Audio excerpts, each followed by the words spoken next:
All right, well, my clocks are all showing 12:30, and as Lori has told us many times, we start and end on time here, so we're going to go ahead and get started. Welcome all to the book club. We're talking about Disasterology today. It is a fabulous book written by Samantha Montano, and we're really excited to be here to discuss it. This is a pretty new feature for us here at the Natural Hazards Workshops. I'm going to go through how today will work, and then we will get started. So we're going to begin today with having Samantha actually talk a little bit about her book, what she intended for it to be, why it's here. And then we have 4 panelists who have all read the book, who are going to tell you their views, their perspectives on it. Samantha will respond to those perspectives, and then we're going to open it up for a solid 30 minutes of discussion amongst this whole group. I know which of you were in the book clubs that got copies of this book, and I've been sitting here bolding your names as I see you come into the Zoom meeting. So expect me to call on you and ask if you have any questions. Feel free to put questions in the chat, but this is a really interactive session. You're going to see we're not throwing slides up here. We're not doing a lot of fancy things on the screen. So we would love to see you when we actually get to the questions, to turn on your video, unmute yourself, and come join us. So that is the goal for today. We're very, very grateful that you're here. And I'm going to start off by introducing Samantha. So Samantha Montano is an assistant professor at the Emergency Management Program at Massachusetts Maritime Academy. She has a doctorate in emergency management from North Dakota State University. In addition to research on various emergency management issues, she advocates for the dissemination of emergency management research findings to practice and the public. Montano has been published in the Washington Post, Teen Vogue, City Lab, and Vox, amongst others. And she wrote this wonderful book. So Samantha, please take it away. Thanks, Jennifer. Hi, everyone. I am really excited to be here with all of you today. I'm really, really honored that you all chose to read my book for this incredible book club effort that Lori and everyone else at the Hazard Center has put together. So thank you very much for that. Like Jennifer said, I wanted to just start out our time together this afternoon with a little bit more context for why I wrote the book and what I hope that this kind of particular unique group of people here today can take away for it. So the very first time I ever even had any kind of like thought pop into my head that I should write a book about disasters was when I was about 19 years old. I was living in New Orleans after Katrina, and at that point I had done about 2 years of recovery work, and we were kind of in the thick of things in terms of Katrina rebuilding. And I kind of reached this point where I just had a lot to say about what was happening around me in the city. And I found that I didn't really have an avenue for talking about all of these issues I was seeing in the recovery. I think my friends were getting a little sick of hearing me rant constantly about the problems that were happening out throughout the city. And my friends who were also kind of fully immersed in the recovery efforts already knew how bad everything was. And we had to be careful not to just rant around in a circle with one another, as that wouldn't be productive. And so I really just wanted to find a way to talk about what was happening around me in the city during this particular moment in time. And so I started kind of keeping a journal and writing a little bit more formally my observations about what was happening in the city. It was not in any way a book at that point, but they were just kind of thoughts that came to me as I went about my day and started thinking about how writing could be kind of the method of kind of working through these experiences I was having during the recovery. During this time, again, a couple years after Katrina, I was also working with groups that were hosting volunteers that were coming down from other parts of the country and from around the world to help with the recovery. And sometimes I'd be working with them and I'd start to kind of go off on another tangent or rant about some piece of the recovery. And I would see them kind of glaze over and look at me like I was out of my mind or something.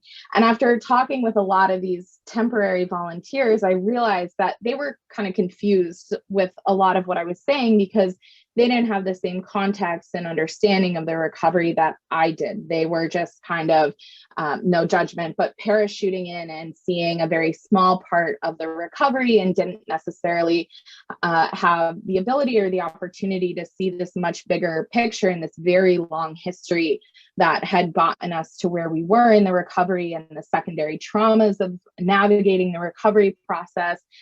And so upon some self-reflection, which is always a good thing, I realized I had been exactly where those temporary volunteers had been a few years earlier, and that the only reason that I now had this broader context and this deeper understanding of the recovery was because, one, I was there all the time, but also that I had had the opportunity for more formal interdisciplinary education through the courses I was taking, getting my undergrad at Loyola in New Orleans. And that education that I was getting there was what enabled me to see this bigger picture and see how this hands-on rebuilding work that we were doing was actually part of this much, much bigger picture and this much bigger system. And I remember at the time thinking how helpful it would be if there was just a book that we could go and give all these temporary volunteers coming to New Orleans to do this recovery work, to give them this book, to let them read it and see what the historical and the political context was for what was happening, to help them understand the failures of the response and the failures of the recovery, to help them see how race and class and gender permeated every experience that happened in the recovery, to really just provide them this context for what they were seeing there and what we were living. At that point, there were some books that had come out about Katrina on the response, and there were books on kind of the history of New Orleans, but there wasn't really anything that tied all of those together. And there was certainly nothing at that point specifically about the recovery kind of several years on from the flood. And it was just really frustrating that there wasn't this kind of one place where you could go and get this full story. And that, obviously these temporary volunteers weren't going to be able to go and take an entire class on Katrina like I was. And so a book seemed like kind of the solution there. But I was 19, so I had to put the book thing on the back burner for a while. I will say that, of course, Andy Horowitz has now written that book on Katrina, so do make sure you've also read that one as well.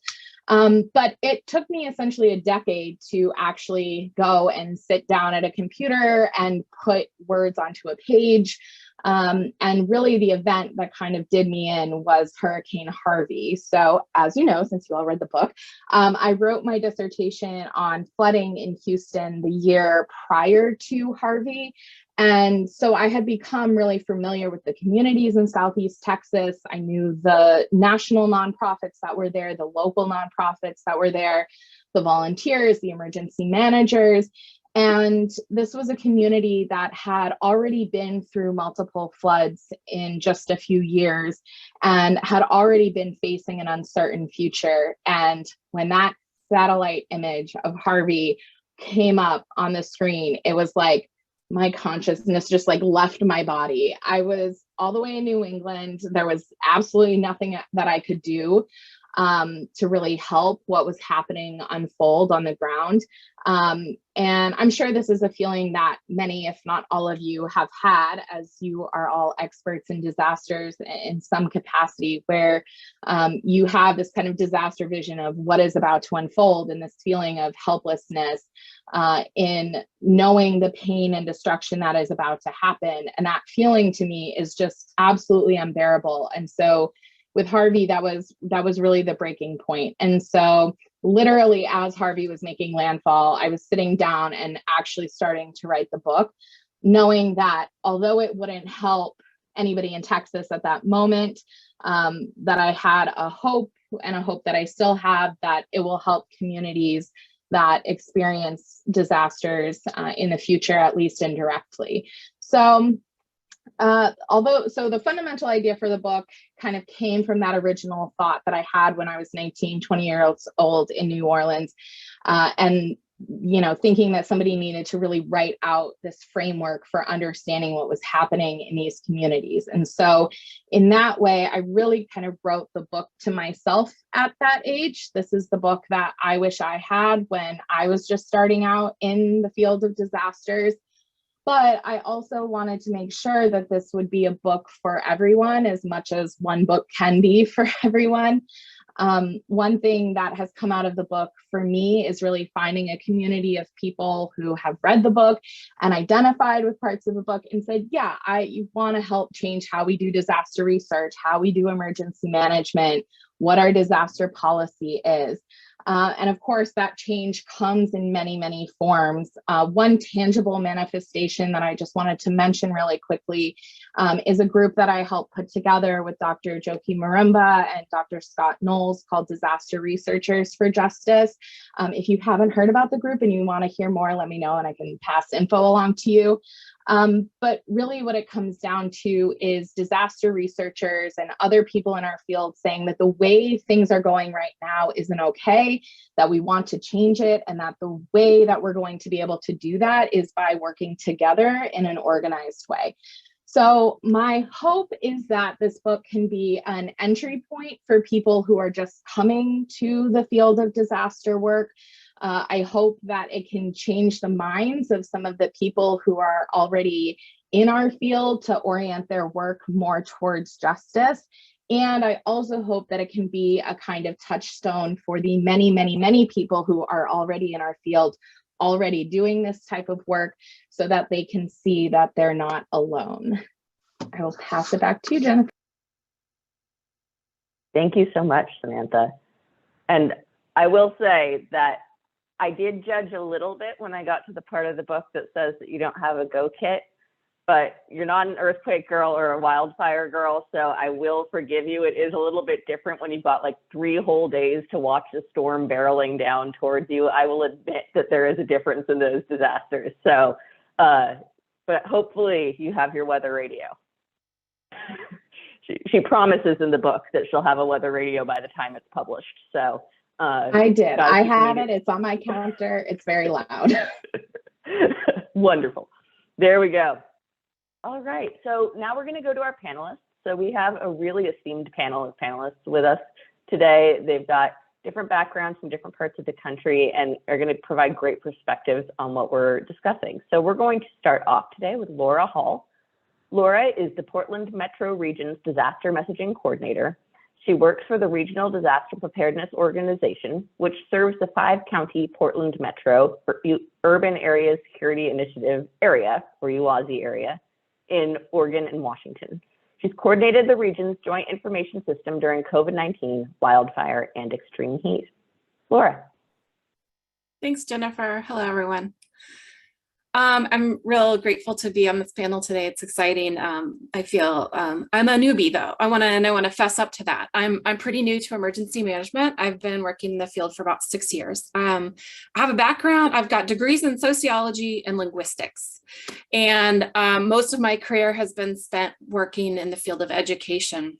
I have not completed any coursework on disaster studies or the history of emergency management. And this book was such a great primer for me. It so eloquently lays out how emergency management has reinforced the racist structures of our country. And I think that there's a lot of people like me working in emergency management who are really passionate about the work and have unique and variable perspectives and belong here, but also lack knowledge of the history of our own field. My career focus now is on disaster communication, and from where I stand, there is a major lack of effective communication within the field. There's a big gap, and Samantha, you mentioned this book being useful for students and for people in the field as well, and I kind of want to dig into that. I'm gonna read a quote from your book. Emergency management should have the purpose of keeping communities safe, but people in positions of power are not confronting racism, capitalism, and the many other manifestations of power that drive risks, impacts, and recovery. And I see this play out every day in my work. I see emergency managers very actively serving the interests of white privileged communities at the expense of marginalized communities. They are dedicated and I believe caring individuals who are not intending to cause harm, but they're used to the status quo and they're pretty much unaware of the larger historical context and how their current day decision-making impacts those most harmed by disasters. And on the other hand, I see in my daily work, social justice warriors tirelessly working in the exact opposite direction. They are laser focused on disrupting racism and classism and sexism and advocating for structural change. And they approach every element of their work with the question, what about those without access to power? And there's this really bad communication gap between the two. So, we have emergency management folks rallying to shift the focus of the field to serve our communities in a different way. And they're using words over and over and over again, like vulnerable, marginalized, underserved, underrepresented. And then we have these other professionals in the field who hear that, and I think they don't understand it. And from that lack of understanding, there's just the slightest little eye roll. And it's kind of like, oh, this again. And there's sort of a little sigh. And they say things like disasters don't discriminate and resources should be distributed equally. And, we have rapidly moving work. And we are in meetings, like popping from one thing to the next all day long. And when that occurs, when that comes up in our meetings, there isn't really an opportunity to slow down and say, hey, let's talk about that. Let's dig in and make sure that everyone's on the same page so that when we say those words, that we all understand where we're coming from. And maybe I'm naive, but I think that my colleagues who take that approach and there's that little eye roll, I think they just don't have enough exposure to different realities. And if we could find a way to communicate the history of bias in this field, we could bridge that gap a bit and maybe lead to more people in positions of power asking the question, what about those without access to power? And so, Samantha, I'm officially voting to make your book a NIMS requirement and a prerequisite for working in this field. I think it's a really wonderful book. I'm grateful for your efforts.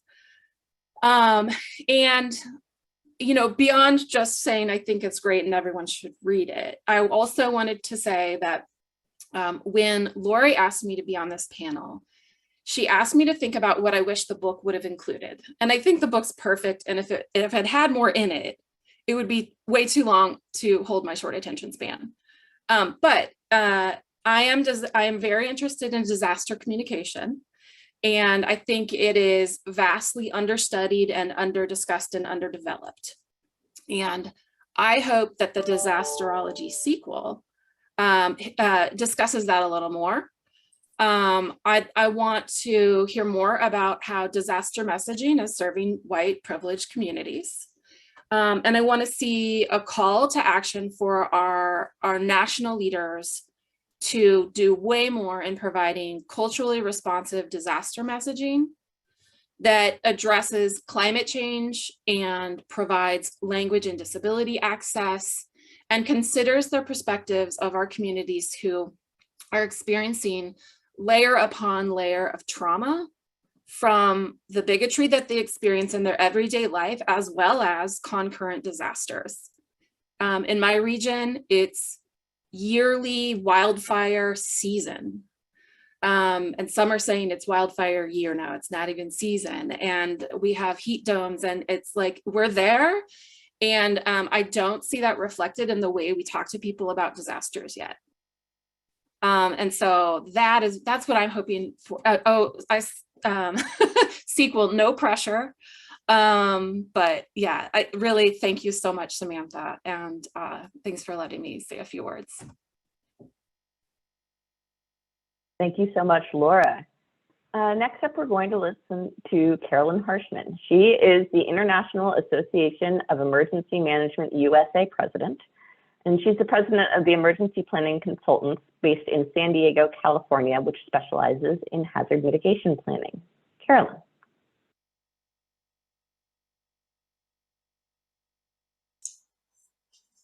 And I do know how to unmute. I just forgot. So hello, everyone. Samantha, pleasure to see you again. As I mentioned on our panelist pre-call, I took my Disasterology, sorry to make you jealous again, Jennifer, but I took my book with me to the Higher Education Symposium because I knew that Samantha was going to be there, and so she signed my book, which was totally awesome, and also gave me a real booster in terms of reading the book. I do a massive amount of technical reading and writing for a living. I specialize in hazard mitigation planning. And so to sit and actually read a book, like as in for pleasure, was really different for me. I honestly don't do casual reading that often.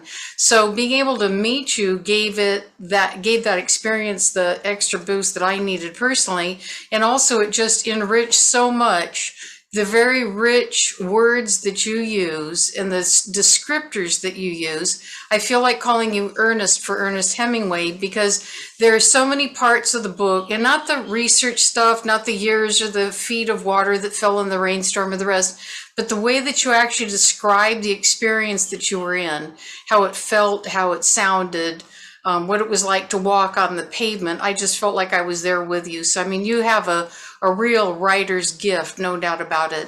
And in that regard, the passion that you share throughout the book, and again, whether it's about feet of water or the catastrophic prospects for the future, you show a passion that shows on every single page. And it was just such a delight to read that. You're very young in age, and very wise in your words. And I think it's an absolutely wonderful combination. And also you have many more years to be able to share your passion and your learnings with so many people. So I'm just delighted all around. I don't have any other than wanting more and having another book. I don't have anything in particular. I do think there are several points that I think, not necessarily in this book or in another book, but just in general, that emergency managers need to be doing. My first career was actually as a city planner for the city of San Diego and also the county of San Diego. And so I really cut my teeth on regulations and development ordinances and general plans and subdivisions and all those different things that help us figure out how our communities will grow. And after doing that for about 15 years, I decided that I'd done everything that I could as a planner of that sort. And I sort of accidentally ran into an opportunity to work for the County of San Diego's disaster office. And it occurred to me that that was a really great chance to help fix a lot of what we as planners had done wrong in the first place.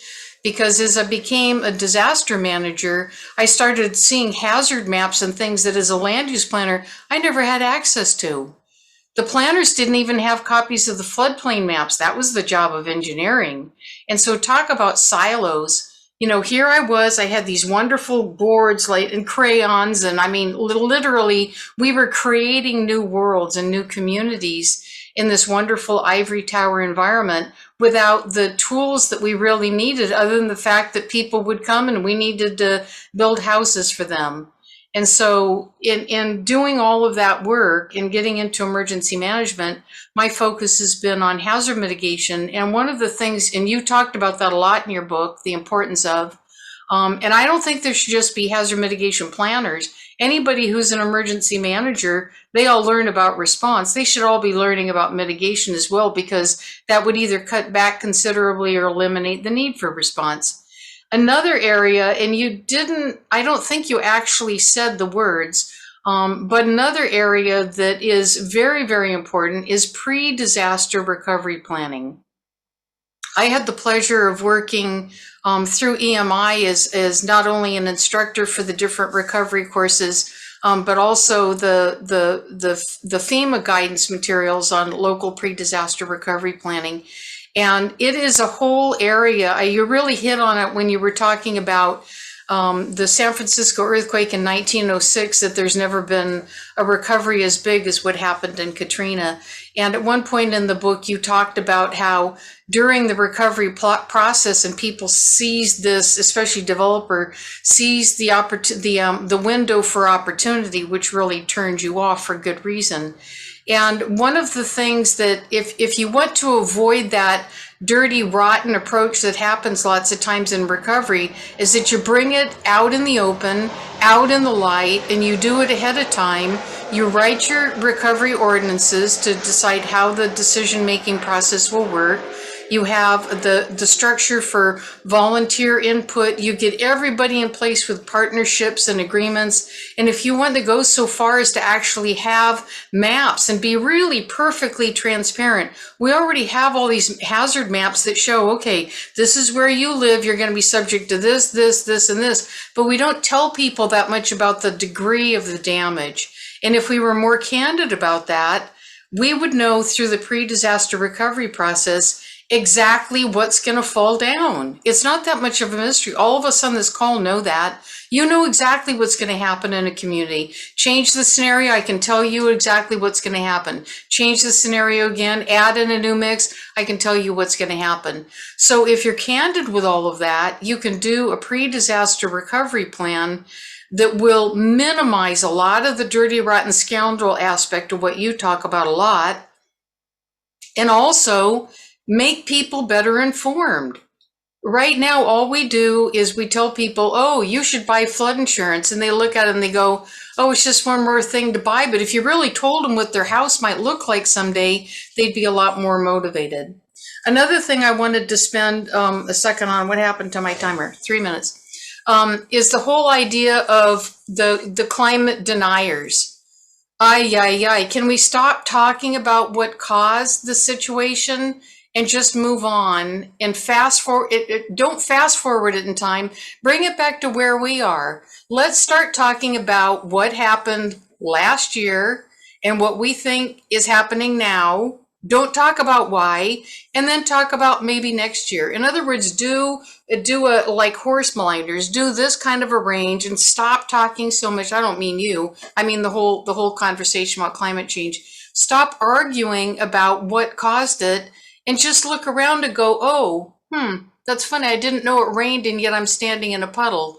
So I think if we change the perspective, we could all move on a lot faster. And if you didn't read it already, there was a cool article on CNN yesterday about MIT inventing little bubbles. I think they have silicone in them. Did anybody else read it? I didn't read it that closely. Anyway, they're tiny little bubbles that are going to go up in the atmosphere and fix the ozone. I'm not making it up. Read the article. Thank you so much. Thank you so much. All right, so our third speaker is going to be Mr. Ellis Stanley. He's the managing partner of Ellis Stanley Partners and responsible for executive training, leadership seminars, and speaking. He's been an emergency manager in Brunswick County, North Carolina, the Durham County Emergency Management Agency, and the Atlanta Fulton County Emergency Management Agency, and in the city of Los Angeles. So he has been all around the country as an emergency manager. Thank you, Ellis.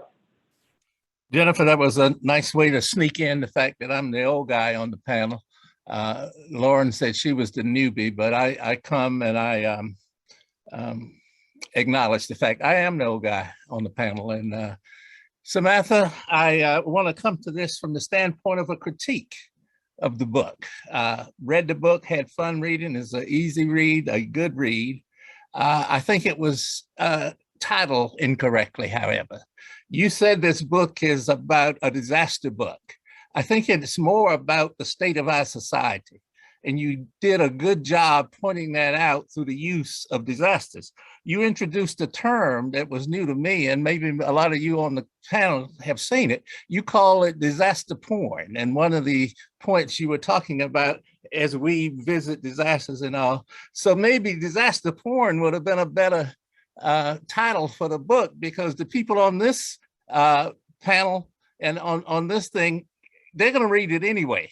We want the people that's not here. We want the nonfiction or fiction book clubs. We want them to read it because it's more about what this book can do to educate our society. And you clearly stated out in there, it's not about the emergency manager at the end of the day. It's not about the elected officials. It is about the community. And I thought you did a good job saying that we rise to the occasion during disasters, but we also have to change our culture to be able to rise to the occasion in changing policy and changing culture and communities and neighborhoods who are going to eventually be those elected leaders are the ones that we have to get on board to do that. It was a non-quote researcher type of book, I thought. One of the things that's I think we do a poor job of, and I include me in this when I say we still stay in our own silos. Researchers talk to researchers. That's all well and good, but researchers need to learn how to talk to policymakers. And if we could use these tools as a way to get researchers, and you did a great job through your book in doing this, in talking to policymakers so they actually get it. So they actually see that their legacy could be not what they can accomplish in a 2 or 4 year term, but what they can accomplish in the long term when we're looking at long and slow approaching disasters like climate change, et cetera. I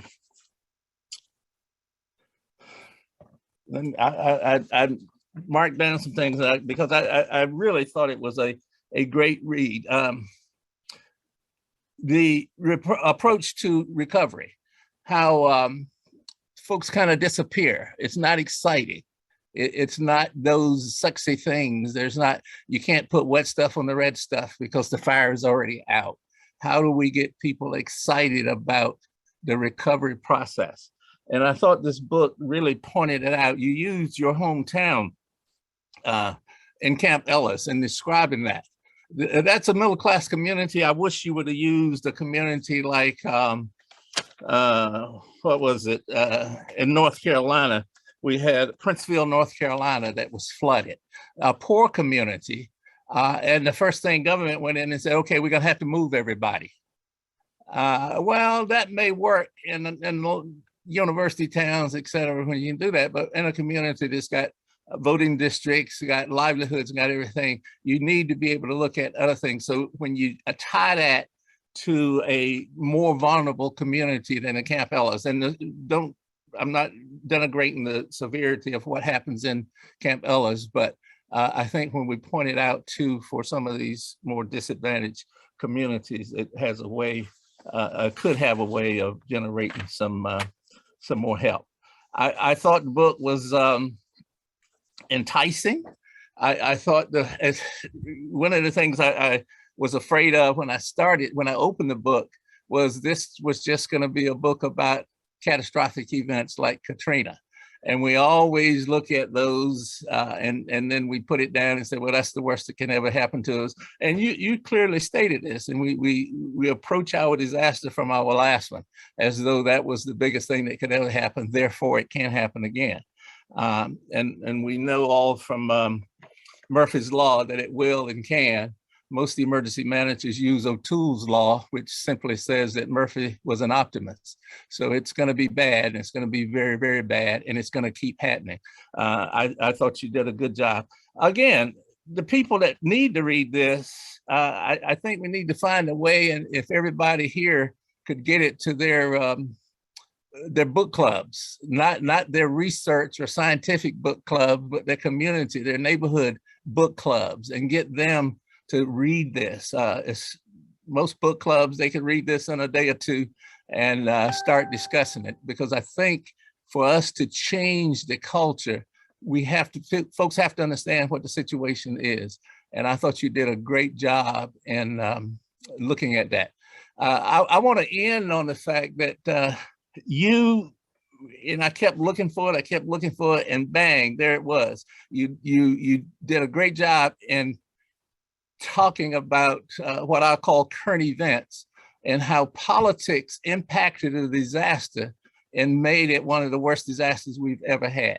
And it was clear. I wish you could have got this out 2020, because it was playing in real time how we made a catastrophe political and things that we could have avoided. We lost 1 million Americans to a pandemic, and we probably did, well, we should not have done any of that, because had we approached it from the standpoint of the things that we put in place and implemented those things, I think we'd have been better formed.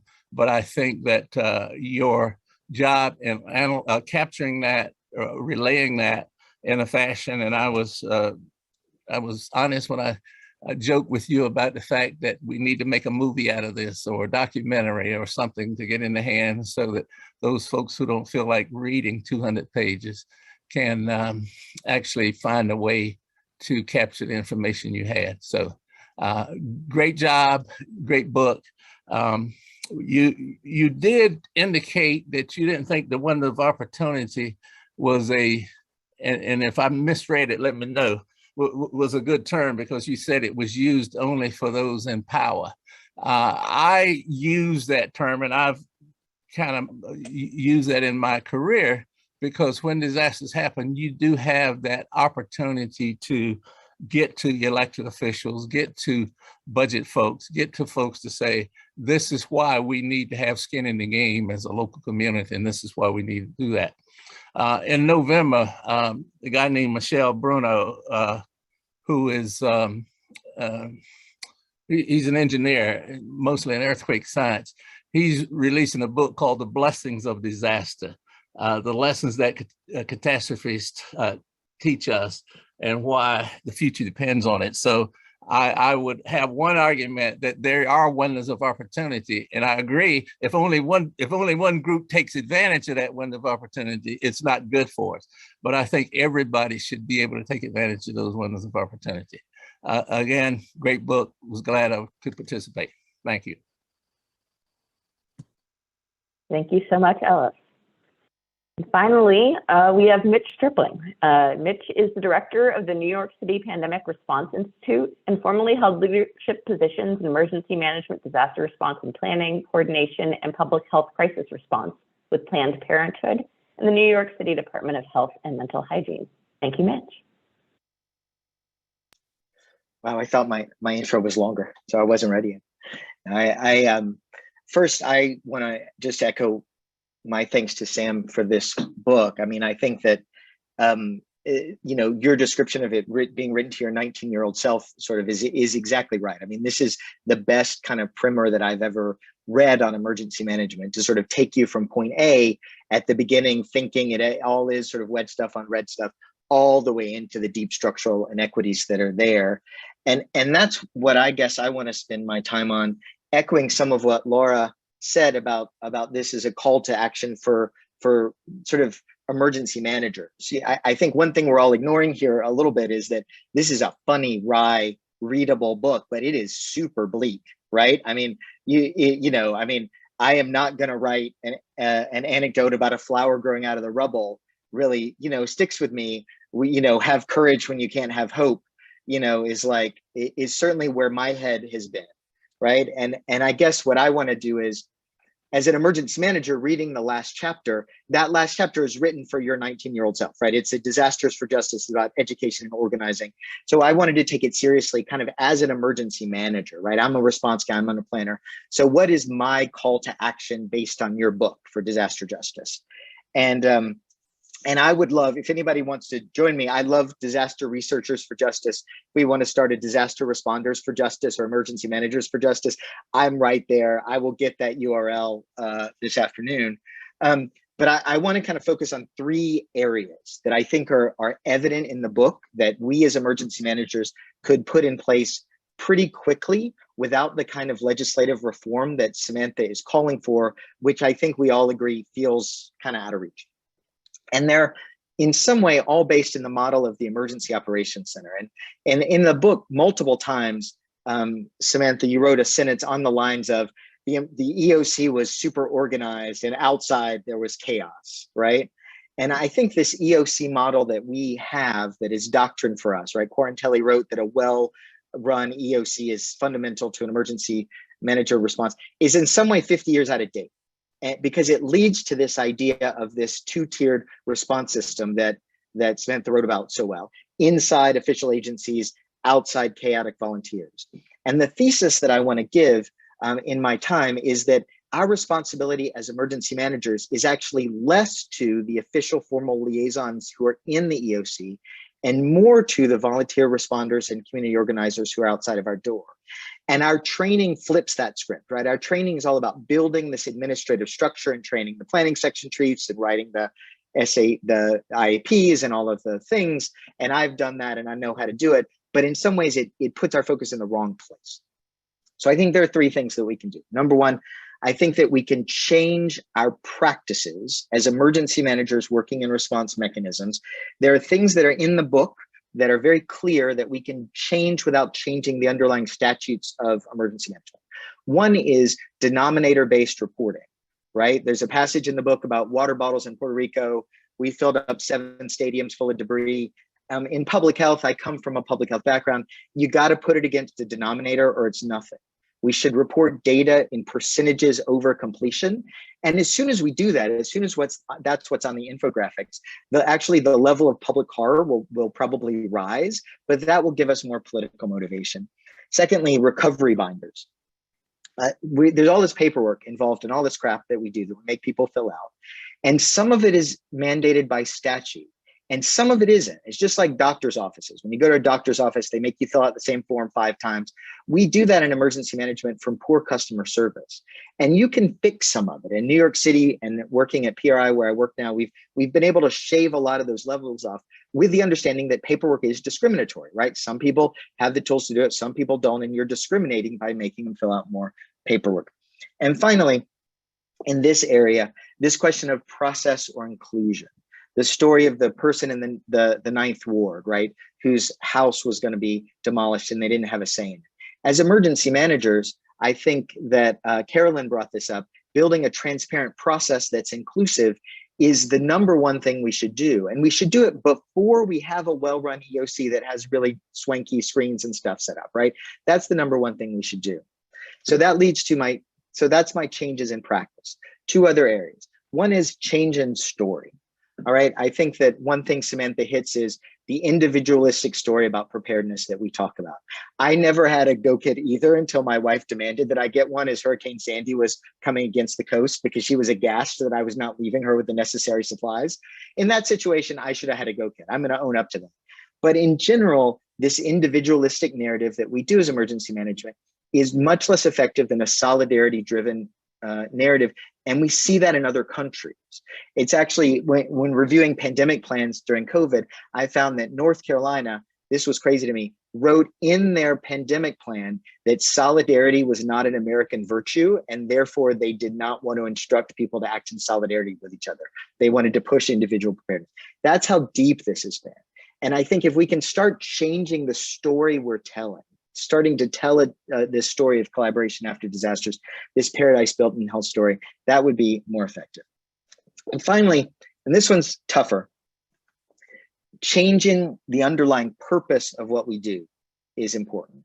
So I did changing practice, changing the story. You know, Samantha tells the story of the 1927 flood, which is a great kind of early story about emergency management. Richard Mazzell wrote this great book called Backwater Blues about the 1927 flood. And he talks about the NAACP. And the NAACP went to the administration and they said, look, this is a chance for you to undo the structural racism since Reconstruction that these people in Mississippi has been living with. Make your recovery include addressing these underlying structural failures of the country.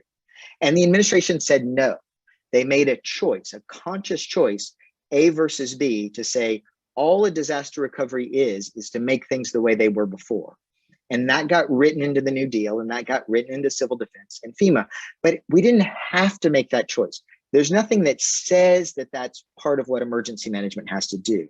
So to what Ellis said about never wasting a good crisis from any perspective, emergency managers, we can put our thumb on the scale. And the thumb on the scale can be that we're in this game to fix the underlying structural inequities that are there in our society during disasters. I give that spiel to people and sometimes they say, well, that's not legal. That's not what we're entitled by statute to do. So I went and I read the laws. And most of the laws give a lot of discretion to local risk assessments. If your locality or your state or your organization includes structural risk assessment is part of that risk assessment, right? Structural racism is part of your risk assessment. It's part of what makes these underlying problems. Then you are entitled by statute to make that part of your management and recovery actions. And that's something that I think every jurisdiction should do. And finally, that means that we would need to involve the community more powerfully without isolating them. What I see we do as a purpose is we say, we're absolutely including the community in what we're doing. We want you guys, but you know what we're going to do? We're going to have a special session. You can't come into the EOC. We're going to have a session over here in this auditorium. Y'all can tell us what you want. We're going to filter it through 3 levels of staff. And finally, it's going to go to our incident commander as 3 bullet points on day 4 or whatever, leading to a situation like what Laura described, right? Where people roll their eyes at it and move on. It's our responsibility, if our purpose is to undo some of these structural problems that, as we've said, as Samantha says, create these disasters, we've got to bring the people impacted into the room. They've got to be in the room fighting for their perspectives in decision takers. And so all of this, in summary, I think that what Dr. Montano, due respect, because this is a great work that I think we've got, is leading her 19-year-old self, all these people parachuting in disasters along this daisy chain to underlying the real issues in play. And there are 2 trends that she's highlighting, the emergency manager one that we focused on, but also her background as a community organizer, right? As a person who organizes the capacity of a given community to respond. And I think if we as emergency managers can be less like first responders and more like community organizers, so that our job is not to, we don't get to be Tommy Lee Jones. We don't even get to be Don Cheadle in that movie, really, because our job isn't about the paperwork and the phones. Our job is really to organize the community and make sure that they can meet the moment themselves and empower them. I think we can make that change more easily than we think, because a lot of it is cultural within the way emergency management operates, and it is not dictated by statute. It would mean shifts in resources. But I think if we can change our practice to be more community focused, change our story to be more solidarity driven, and change our purpose so that it's explicitly about undoing the structural inequities that are causing disasters, we can start to heed Samantha's call for disaster justice within the profession right now. So thanks again for the book and for the time. I'm really quickly going to jump on Mitch's bandwagon and agree with a lot of his points and make a challenge to every person who's here, which is if there is a disaster happening locally and you're an emergency manager or you're a researcher and there's an opportunity to volunteer at a local assistance center, go work a shift, start actually talking to the people who survived this incident, see what they walked in there hoping to get, and then what they're actually able to get when they walk into a local assistance center. Start seeing the gaps first person and live in them. I know far too many emergency managers are like, oh, I haven't been to a disaster scene in years, in decades. And things become very intellectual when you haven't actually spoken to people. So with that little addition, I'm going to throw it back to Samantha. Samantha, we went fast through those, so you have a little extra time if you want to respond to the various panelists. Great. Well, thank you all for everything that you said. I'm really happy to hear y'all's perspectives. When I was writing this book, I actually joked with a lot of people that disaster researchers and emergency managers might be the people least likely to read this book because it was going to be full of things that maybe they all already knew. But I'm actually happy to hear how much that all of you were able to take from it and how much of it resonated with all of you. So I was taking some notes as you all were going. I think the one kind of big theme that came up again and again was this issue of communication, whether that is in the form of, specific communication on preparedness efforts, like Laura said, or in thinking about how we're communicating with the public about pre-disaster recovery planning and what recovery will actually look like. Ellis mentioned the communication between research and policy. communication, I think we all know, is central to emergency management. And if there is kind of one skill that you can have as an emergency manager, or as really being a part of any part of disaster work, I think having the ability to communicate, the ability to identify who your audience is and shape what story it is that you are going to tell them. Carolyn brought up the, climate deniers, and finding ways to kind of say, we're not going to talk about that issue at this meeting. This is a different audience. We're going to focus on this other aspect where we can agree. Being able to be really flexible and to find those commonalities between the many, many different people that are doing this work is really central to how we do this. But I also think, as some of you brought up, we also need to think about communication in terms of the narrative that we tell. I think Laura brought up this really important point about people coming into the field of emergency management not ever having the opportunity to learn what the history of emergency management is. You kind of have to dig around to find that written places, and it's rarely presented. But that is a really, really fundamental, important history for us to know, as Mitch said, with the 1927 flood, understanding how that response unfolded, how the recovery unfolded and connected in with the Dust Bowl and the Great Depression and the New Deal.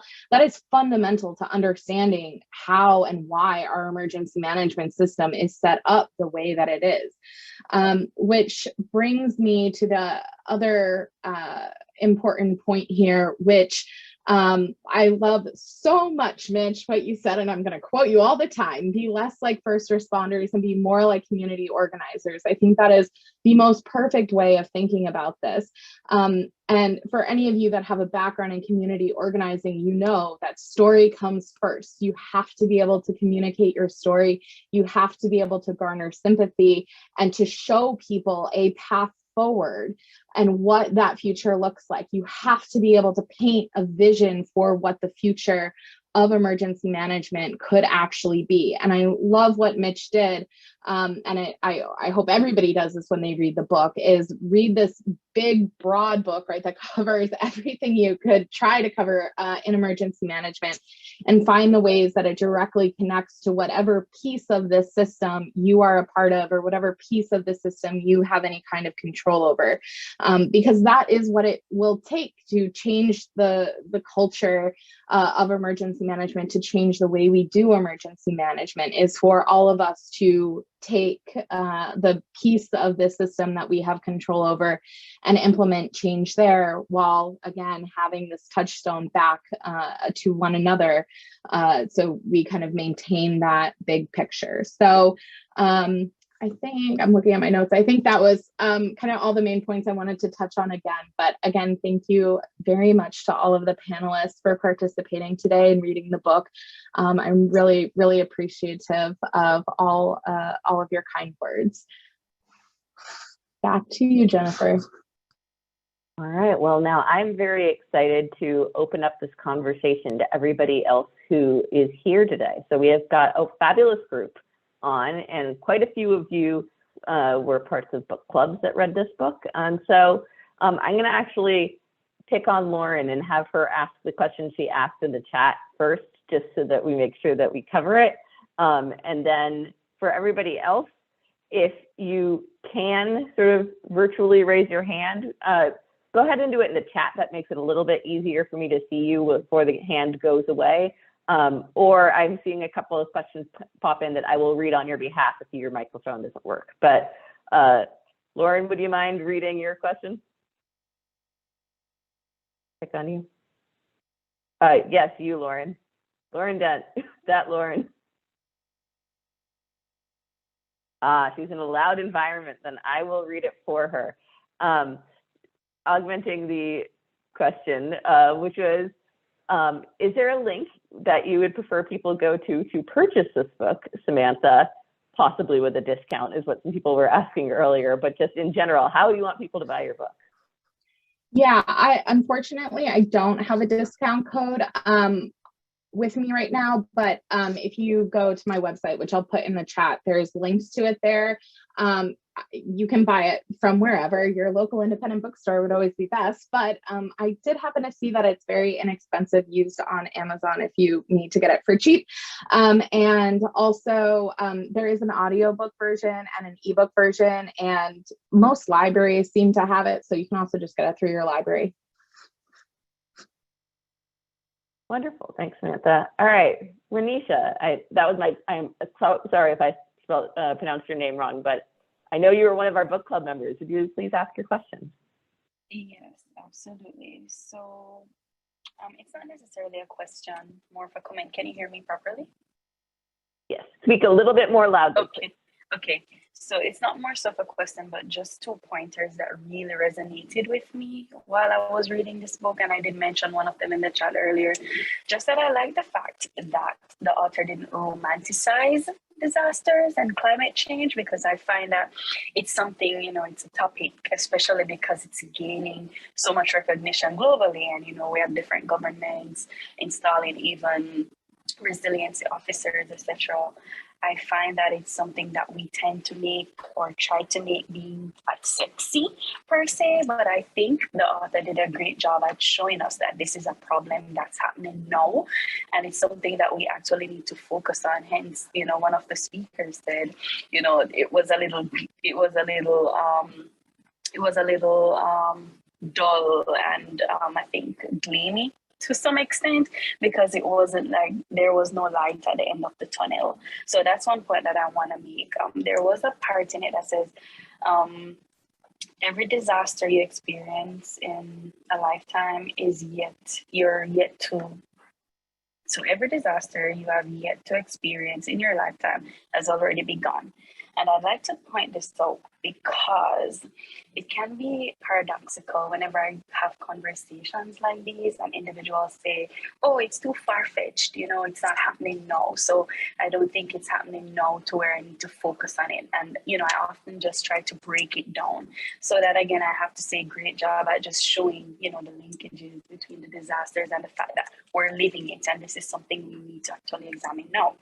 The second point that I want to make is that, it's obvious that this is a wicked problem. And this, in the book, when you said, it's how bad it will be, not if we will experience it. It shows that, this is a wicked issue. And we know that as the resilience specialist, which I am, that's my role, as emergency managers, etc. We have no right to be wrong. And that's one of the tenets of wicked issues, wicked problems. The planners have no right to be wrong because some of the most vulnerable groups in societies are at risk. And so I just wanted to pinpoint those 2 main points that really came out. And, I just appreciate the candidness of the book and just the thoughts that are in it, and especially the call for action.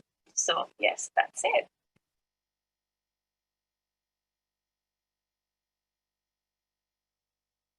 Any responses you want to make, or? No, thank you. I'm glad that was your takeaway. It's I like what you said. Planners have no right to be wrong, right? It's important, I think, to not romanticize what happens in disasters and in emergency management. I see that a lot with my students. I teach freshman emergency management majors, and they come in at 18 or 19 years old and they have big dreams of running straight into disaster. And to pull them back and say, whoa, nope, the hard work is going to be happening on sunny days in back rooms of town hall offices, and it's not this glamorous job. That this is actually a really difficult job that takes a lot of dedication and a lot of personal sacrifice to be able to do well. All right, Jay, you want to unmute and ask your question? Jay Wilson. Let's see. Good afternoon. You may have touched on my questions answered just a moment ago. As an emergency manager for over 25 years, and as someone who hasn't read the book, but I was really appreciating this session, I thought I would ask you a very generalized question of what would you think the public saying very generalized, the public's expectations of emergency managers should be, based on the situations that you've detailed and lived through and the impressions that you have. Because I know there's a lot of expectations that aren't met. You talked about the gaps that people have when they come into recovery centers. And so I'm really curious to see, based on your experience, where should the public be thinking when it comes to their expectations of the emergency management system? Well, I think the most straightforward way of saying this is that the public should lower their expectations based on how the current system is set up, lower them a lot. And that's not a reflection on anybody not doing a good job or anything like that here, but it's the system is designed in a way that is different from how the public thinks this system, to the extent that they think of it at all, is designed. They think that when a major disaster happens in the US, that the government is going to come in and save the day. And as we have seen repeatedly, that is not what the government does during major disasters. But very importantly, that is not what the system was ever designed to do. So of course it doesn't do that. It's not even trying to do that. So again, this I think connects back with this importance of communication and storytelling, right? It's not just important for us in emergency management to know the history of emergency management, but I actually think it's really, really important for the public to know the history of emergency management and to be able to have kind of more realistic expectations about what government can and cannot provide, while potentially we work to change what it is government is and is not providing.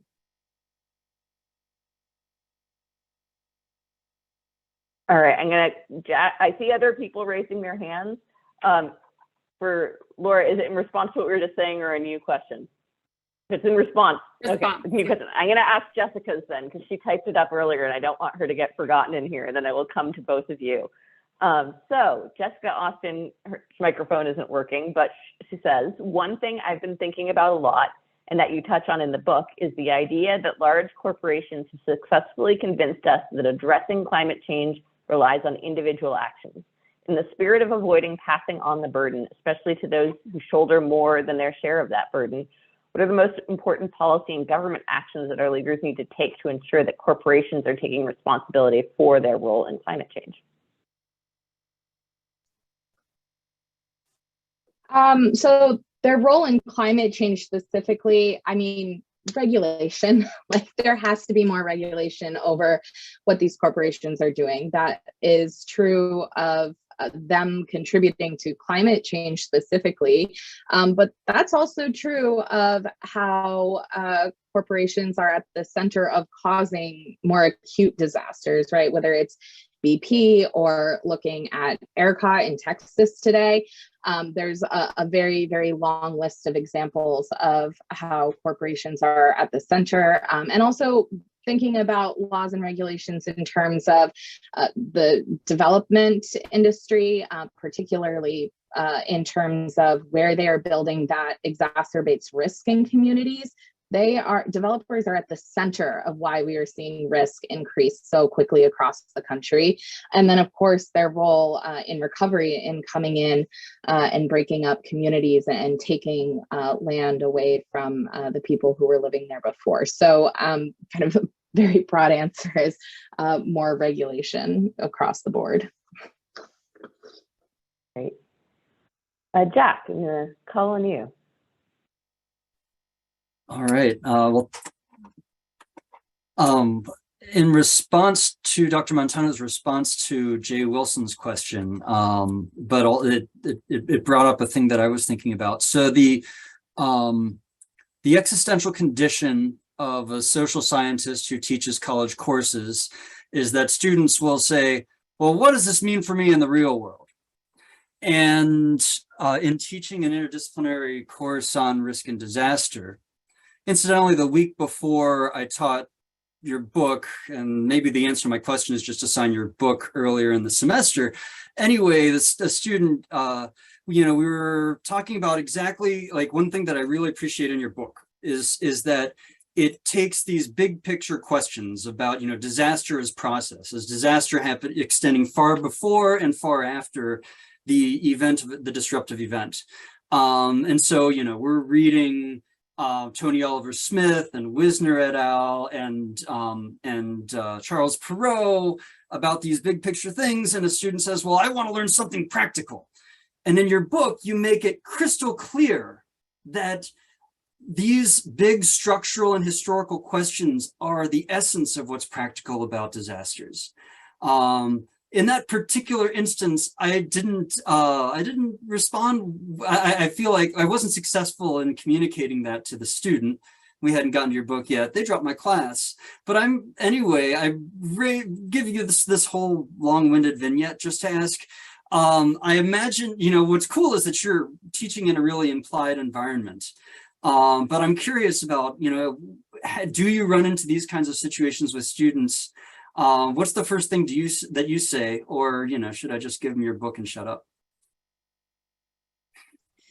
Well, I will say you can't win over every student. I will say that I have a little bit of a reputation among my students of having a depressing class. And very often my students leave class kind of rolling their eyes and being like, oh, another depressing class, like everything's bad. How are we ever going to fix this? And so one of the things I really struggle with is how to be positive as we're presenting this information, right? That's really difficult and can be very abstract. It's hard. I think teaching about this is incredibly difficult. A couple of things that I always think of is one, lead with compassion when you're teaching, right? So try to help the students as much as possible. Be empathetic towards the communities that you're talking about. That can be difficult to do depending on where you're teaching, if there's not a strong disaster history there or whatnot. But I think always trying to find opportunities and ways to connect what you're learning about directly to those students' lives. So I teach on Cape Cod. Our classroom is literally directly next to the ocean. So when we talk about sea level rise, when we talk about flooding, I literally point out the window for them, right? And that is a way to try and help connect those kind of bigger theoretical dots. The other thing that I'll say too is, and of course this can be difficult to implement in the classroom, but if there is any opportunity to take your students outside, there is nowhere in the country that doesn't have disaster risk. So literally taking them outside and pointing to the forest and says, what happens if that catches on fire? What happens if this river floods? Literally just getting them outside of the classroom, away from the PowerPoints, away from the books, and having them kind of look around them and have the opportunity for them to start kind of developing that disaster vision that I talk about, I think is another way to try and kind of help connect them and ground them in the practicalities of this. Great. Laura. Yeah, I'm sorry to loop away from that one, because I'm going back to what Jay said and then what Sam said. So I just wanted to say a few thoughts about the expectations of the public needing to be lowered. But I feel like this is also related to the idea that we are wickedly under-resourced, first of all, because the system wasn't set up any other way. And then the discussion about how emergency management needs to be more like community organizing. And I love that. And at the same time, here's what I saw during the pandemic. Oh my gosh. Okay, we need to connect with the community. Okay, let's email and call all of these people. And it turns out 20 other bureaus from my city and all the surrounding cities and all the surrounding counties are also calling those community members saying, let's talk, what do you need? And the overwhelming, we're just bombarding them. And then the question becomes, if most emergency management offices are wickedly under-resourced, is it the emergency managers that should be developing these relationships, or should emergency managers be better communicating with the other bureaus within their jurisdiction who already work with communities on a regular basis and already have trust So working with public health offices and other, there's all kinds of programs that have existing relationships. And so I kind of wanted to throw that into the mix of this discussion of expectation, community involvement, relationship building, and what is emergency management's role. It's just thoughts that rattle around. Thank you. All right, I'm going to jump in here with Michelle's question. Michelle is another one of our fabulous book club members. Unless, Michelle, do you want to speak for yourself, or would you like me to read the question for you? Okay, not seeing her unmute, so I'm going to go for it. She said she was interested in Samantha's discussion of disaster porn. Given our current media environment and social media-driven life, this doesn't seem like it's going to change. Are there ways to flip the switch and use disaster porn to support creating a better system or more resilient communities? Yeah, I think so. So first of all, that's not my term. So I don't know who made that up. Yeah, so right. So we know that when there is media attention of disasters, it's always during the response. That's where we see that influx. And I think that the way to kind of adjust those media narratives is through spending more time talking with journalists and helping to educate journalists so that those stories are at least have some substantive content, even if the photos and the videos are going to look the way that they've always looked. If we can get some real content into those articles in terms of helping to provide context about the systemic problems that have caused that disaster, again, talking about this longer history that has led to that disaster happening, and also having points ready to go, to Alice's point about using windows of opportunity to our benefit, having those points ready to go of which policy changes are needed to better protect that community for the next disaster, and to also be providing resources in those articles that get that attention for the community for recovery. There's an outlet called Southerly that is doing a really great job. They're like an independent media nonprofit, and they're doing a really great job especially in Louisiana and Texas, of really outlining resources for people in terms of how to fill out certain FEMA forms, how to navigate all the acronyms in emergency management, just really tangible information. So, but all of that has come after a long time of many, many disaster experts working with the journalists there, helping educate them about this broader system, and doing all of that communication work that we've been talking about. So I do think that there is a way to use those images, for better or worse, to benefit communities more than we kind of see happening now. But again, part of that comes with creating the infrastructure and the system of support for disaster researchers, for other disaster experts, to be able to dedicate the time to doing that work. That's one of the things that we're doing with the Disaster Researchers for Justice group, is helping to build out a database, for example, of disaster experts that journalists can reach out to when they're writing a story to help kind of work with those underlying story narratives that they're telling. Right, and Lauren was just adding to the discussion to your answer that Colleen Haggerty just joined us, who's leading a session later this week and is a fantastic disaster journalist, which I agree with. So, Ellis, throwing it over to you. Yeah, I wanted to follow up with something Jay said a while back, but the discussion has been linked very well. And I found in Disasterology that it was actually addressed when Samantha talked about where you stand is usually determined by where you sit in an organization. And she kind of left-handedly talked about FEMA and where it sits in the organization. I recently had the opportunity to speak to about 200 law enforcement, sheriffs and police officers. And one of the first questions I ask, and I ask this whether I'm talking to FEMA officials, state officials, or whatever, is how many of you know your local emergency manager? And out of that 250 people, Many of them did not, and an overwhelming majority of them did not. Maybe 5 or 10 hands went up in a group of 200. That says something right there. And in many cases, these organizations are located in other than direct reports in the organization. And I thought in Disasterology, I thought it conveyed a great point about how our survival is not just a top down, it's also a bottom up. To paraphrase Tip O'Neill, all politics is local, all disasters are local, and we have to approach it from that perspective.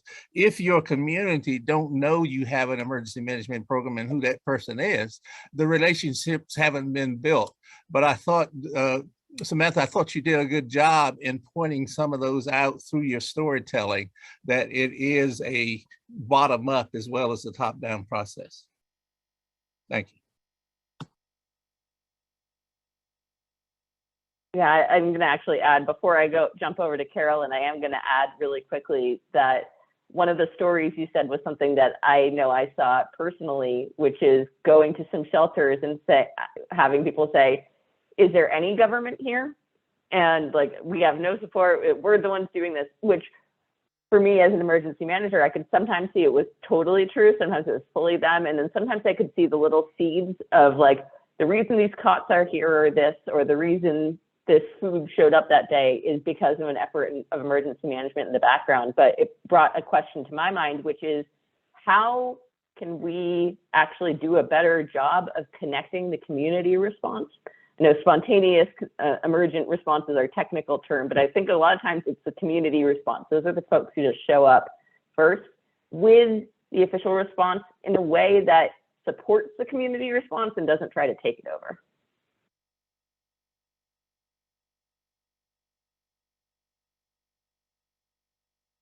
Any thoughts?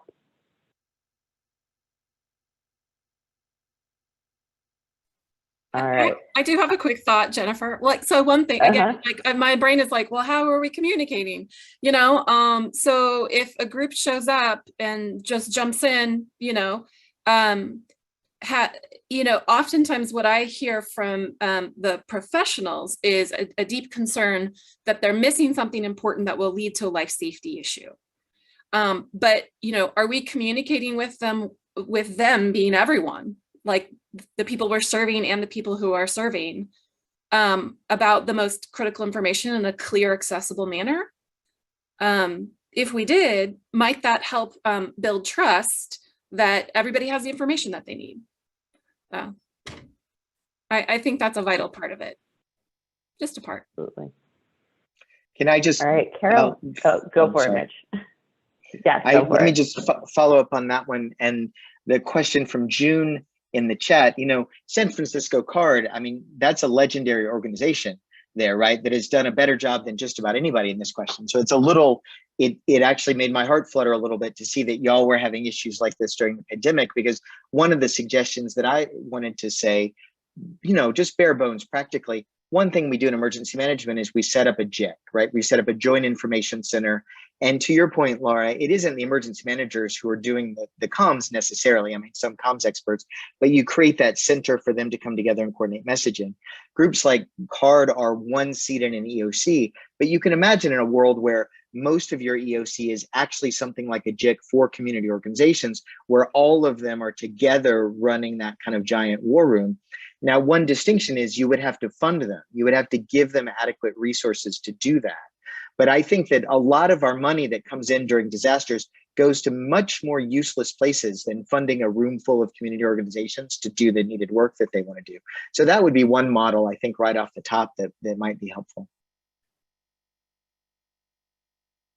I appreciate that a lot. Carolyn, you've been very patient. Go for it. Absolutely, my pleasure. I want to make sort of a historical reference. It was back in the Laguna fires in California. I'm from San Diego and I've lived here all my life. Laguna Mountains are up east of San Diego. And in 1970, I was in high school. Yes, I was born. And there was a huge wildfire that lasted for several days, and it really changed the face of the fire service, because that's when Incident Command came to be the few years after that through the Fire Scope program. And so the Incident Command system, actually starting in California because of a problem in California, was pretty well established before it rolled out to other fire departments across the country, and of course slowly adapted into law enforcement and public works and other entities since then. The reason I bring that up is because back in 1970, there were already emergency operations centers, but there weren't emergency managers yet. It was basically a city manager would sit down with the rest of their directors, and they would call it an emergency operations center or an emergency meeting, and that's kind of how that happened. I want to throw a thought out to the crowd, and I realize that I'm president of IAM's USA Council, and it's, I guess, kind of stirring up trouble, but I'm going to do it anyway. And that question is, now that the Incident Command system is very well rooted in our very being of the way that we deal with disasters, it makes me kind of wonder if the industry of emergency management needs to also morph and maybe back out a little bit from the response side, thinking that the Emergency Operations Center is just there for us to help be in charge when we're not. And maybe would let us lean forward a bit more into the recovery process and into some of this community building stuff that Mitch is presenting. Thank you. Carolyn, that's something we're grappling with here in the Portland metro area. So many relationships were built during the pandemic, and the EOC closed, and that line of communication closed with it, which has been extremely frustrating. Very, very problematic. Yeah, we're having some conversations now about how to maintain funding for a co-ed coordinator, and that person does have ongoing relationships, which it's just so critical. We're also having some conversations, not that we don't need the deeper conversations with community, but at times it feels like there's just from an emergency manager, from the PIO or community liaison perspective of like, well, I don't know how to get the message out. I don't know who to talk to. I don't know, obviously we're not reaching everybody in our traditional means of mass communication, but if are there ways that we can take advantage of existing structures to communicate with CBOs of all sizes, right? Like we have massive CBOs in our community, but we also have 4-person staff CBOs, and those 4 people are critical touch points for the Mien community, for example. And they're not going to be reached in any other form that we're doing. So are there ways that we can just sort of cross-pollinate? So we've been talking to our 211 info folks about, again, here's a structure where there's already relationships and pathways of communication, and can we partner with them to help communicate before, during, and after disasters? Yeah, but ultimately I agree with Mitch. I think like at the end of the day, it would be great to restructure it. We recently had an ICS 300 training, I think, talking about incident command, and we were talking about don't you think that an equity role belongs in incident command every single time? And we actually angered several class participants with that suggestion because it isn't condoned by FEMA explicitly. So I'm all for a re-examination of the whole ICS approach if it's not actually actively thinking about the people who are most impacted.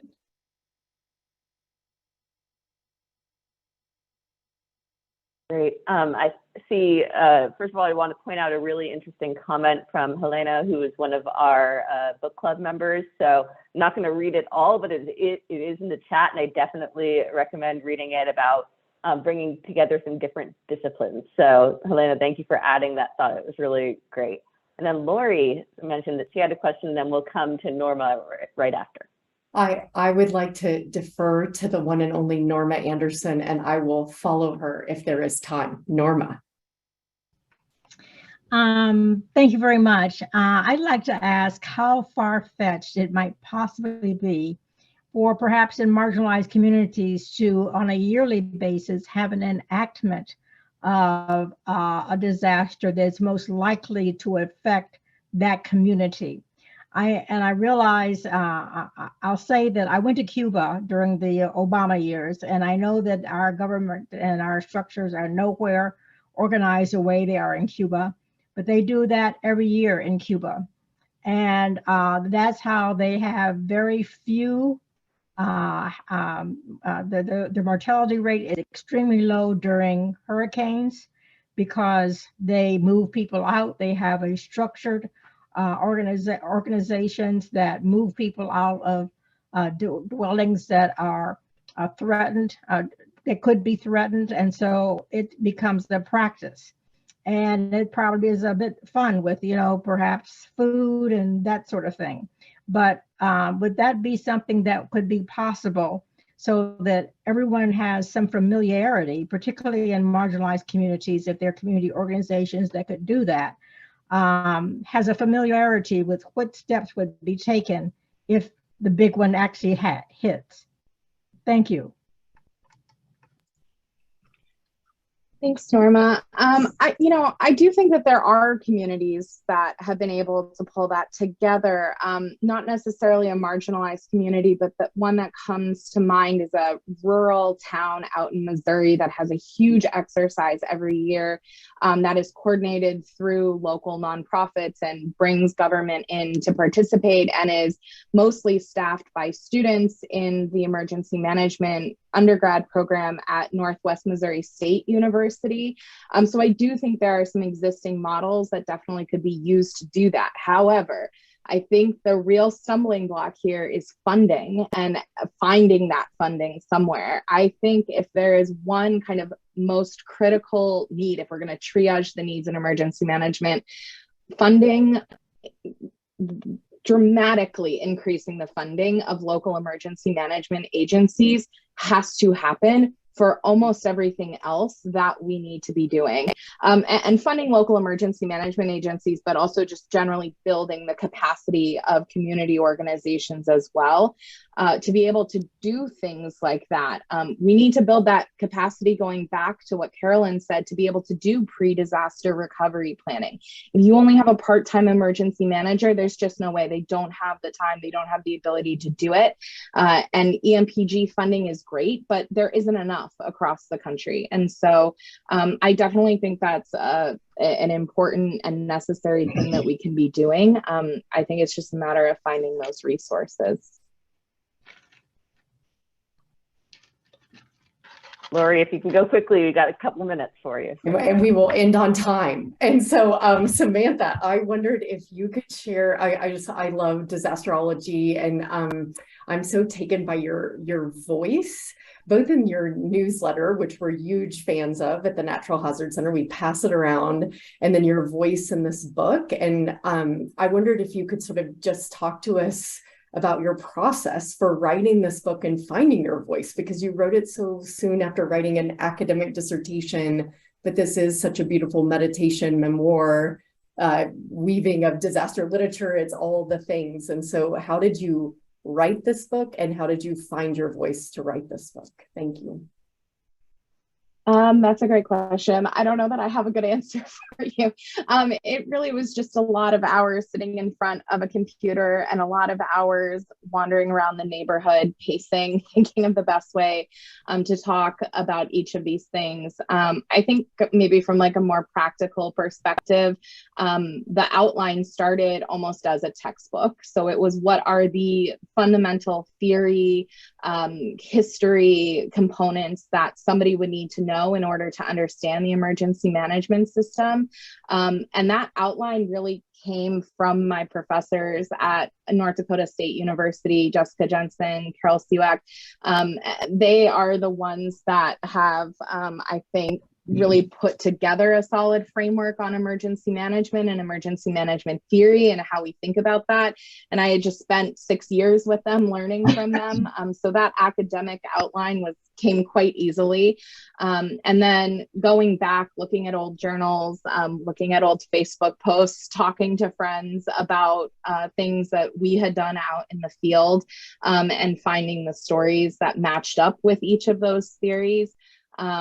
I also use teaching as a way to test out stories, which stories my students connected with, where I lost them, what helped them understand a theory, what didn't. But mostly a lot of trial and error. Well, I think we all benefited from that trial and error. And I want to just I'm seeing some amazing comments coming right here at the last minute. So I believe they're going to get transferred into the conference app so that this conversation can continue. So please stay here. I will pop back in a few hours to see what new comments are in there, because I'm really thrilled by this group of people. I'm so grateful that Samantha was willing to talk to us about her wonderful book. I am very, very grateful for Laura, Carolyn, Ellis, Mitch, who gave their perspectives. So thank you all so much for being here. I happen to think that this book club was a pretty good success, Lori. I think it went well. So very happy that we were able to have this real discussion as part of the workshop this year.